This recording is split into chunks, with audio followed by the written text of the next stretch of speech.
Okay, so because I don't live in a cave, and because I exist on the internet, I have been aware of the fact that there's a lot of general interest in looking good. I am also aware of the fact that each month thousands, literally thousands of people type, "I'm ugly," and "Why am I so ugly?" into Google. WTF. So why are we so interested in looking really, really ridiculously good looking? I mean, obviously it's really highly valued in our society, but I would like to argue that maybe there are some downsides to being really, really good looking. And I'm actually pretty happy to not be really, really ridiculously good looking, and maybe you should be too. First off, really attractive people can be somewhat isolated because people find them intimidating and don't approach them. Who wants to be lonely just because you're gorgeous? Also, attractive people can stress other people out.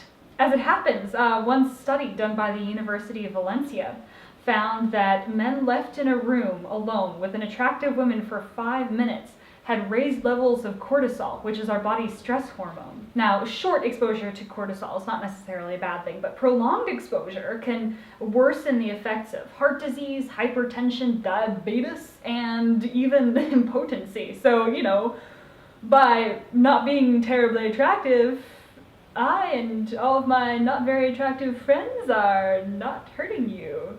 Also, being really attractive, I think, would be really stressful because you're constantly like, oh my gosh, do I look okay? Like, does this dress make me look fat? Is my makeup okay? Is my hair fine? If you don't have that appearance to keep up, you can just be like, oh, there's my chartreuse muumuu. Guess I'm gonna wear that today. And you don't have to worry about it, which is kind of awesome. What's more, I mean, one of the problems with being really attractive and being known for being really attractive is that it doesn't last forever, and then what do you have?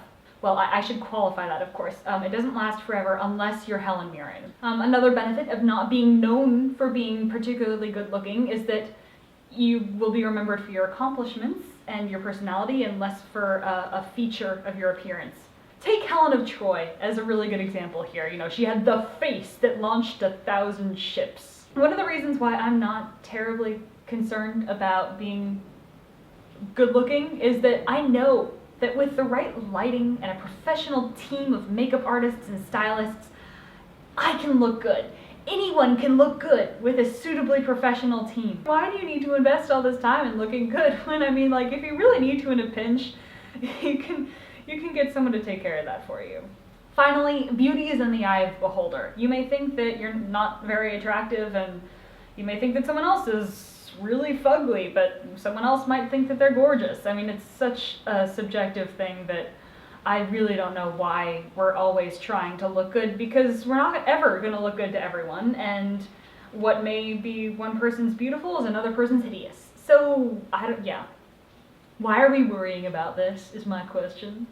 And my argument is that you don't have to worry about it, because however you look is how you look, and being gorgeous and ridiculously good looking is not always as fantastic as it may seem. So if you're ugly, good for you. If you're gorgeous, good for you. If you're somewhere in between, good for you. But it's all good, okay? It's all good.